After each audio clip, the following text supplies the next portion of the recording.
Hey guys, welcome to the vlog. It's me, Ella. Today is March 7 and it's Sunday.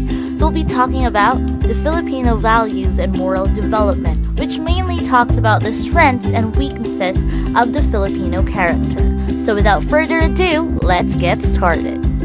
First, let's talk about the strengths in the Filipino character. First up, pakikipagkapwa-tao, or also known as human fellowship. So what is human fellowship? Pakikipagkapwa-tao is the basic sense of justice and fairness, wherein we have concern for others and our ability as Filipinos to empathize with others. As we all know, Filipinos are open to each other. They deal each other with dignity and respect as much as they want to be treated in that way. This is somehow related with our Filipino practice, as we all know, the Filipino hospitality, wherein we are so welcome and helpful and super generous to our visitors and also the people who are in need.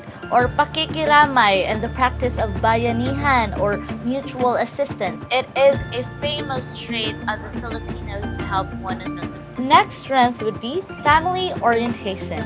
As we all know, Filipinos are very popular when it comes to big family, because Filipino family consists of a big family wherein in a one household you have your lola, your mama, your papa, and then the children and your nieces and your nephews and so on and so forth. So a Filipino family is quite big. Family orientation, or the sense of family, results in a feeling of belongingness and rootedness in a basic sense of security. When you feel that you are a part of something, that is where you wholesomely feel inside your home. We Filipinos are known for our commitment and responsibility, honor and respect given to our parents and elders, are given to the children, the generosity towards kin in need, and in great sacrifices one endures for the welfare of the third strength would be joy and humor. Filipinos have a cheerful and fun-loving approach to life,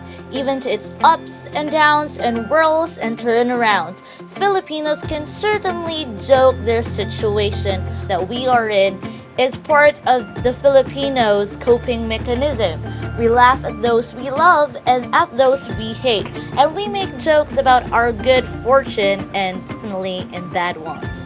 Next is flexibility, adaptability, and creativity of the Filipinos. We can adjust to adapt to circumstances and the surrounding and our environment. It may be physical or social. It may be typhoon, earthquakes, or whatever phenomenon, name it, Filipinos can certainly adapt to changes.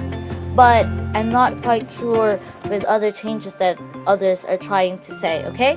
So we Filipinos possess a tolerance for ambiguity that enable us to remain unfazed by uncertainty or lack of information. We can easily improvise and make use of whatever is at in order to create and produce whatever things that Filipinos are naturally creative, or it is innate in our soul that we are very creative and innovative. A lot of people can attest that Filipinos are talented in every kind of industry.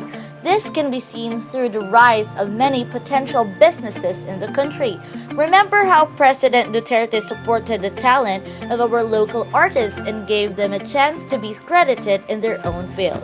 As of today, COVID-19, our creativity is a must. As we have more time in our hands these days, we are turning to hobbies we wouldn't normally indulge in. Some are starting new side hustles, while others are going back to their art or planting more seeds in their backyards. Others, though, have taken their quarantine boredom to the next level. Next is hard work and industry. We have the capacity for hard work given proper conditions, to rise one's standard of living and to possess the essentials of a decent life for one's family. Filipinos are known for risk takers. Filipinos take the risk with jobs abroad while their family are staying here in the Philippines.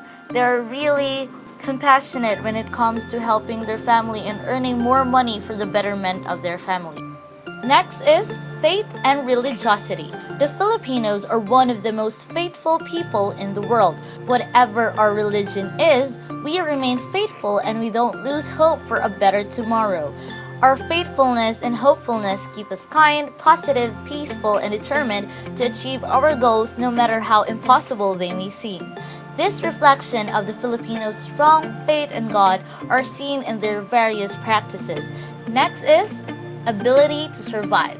Filipinos have an ability to survive which is manifested in our capacity for endurance despite difficult times. In our ability to get by on so very little, Filipinos make do with what is available in the environment.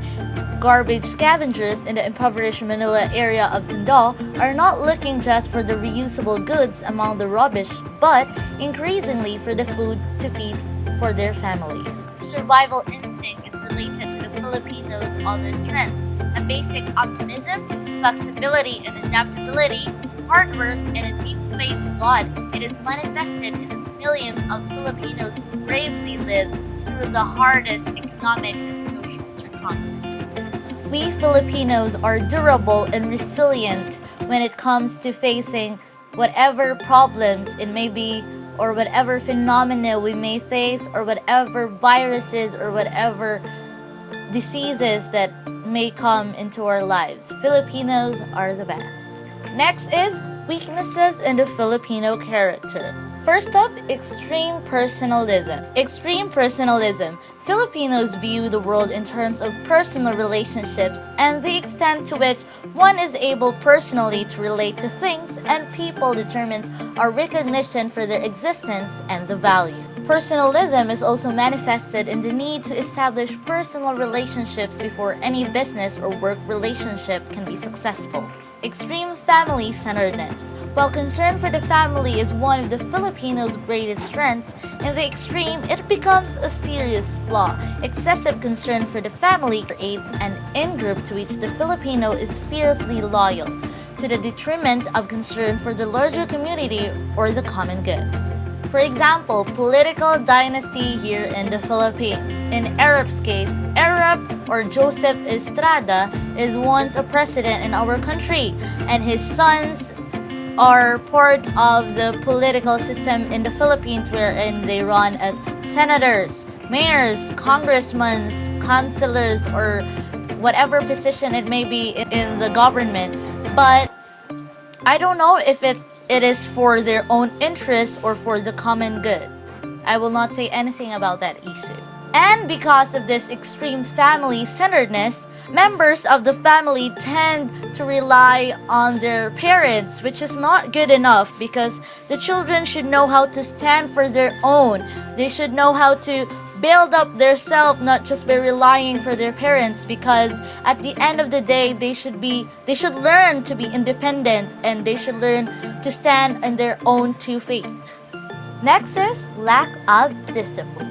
Casual and relaxed attitude towards time and space which manifests itself in lack of precision and compulsiveness, in poor time management, and in procrastination. Filipinos are known for the Filipino time. When we say 8 p.m., Filipinos go 10 p.m. because Filipinos are not well disciplined when it comes to time management, and most of the Filipinos tend to procrastinate. Filipinos are known to be impatient, unable to delay gratification or reward, resulting in the use of shortcuts, skirting the rules or palusot syndrome, and foolhardiness. For example, throwing our own garbage. We cannot certainly just throw our garbage in the proper garbage bin.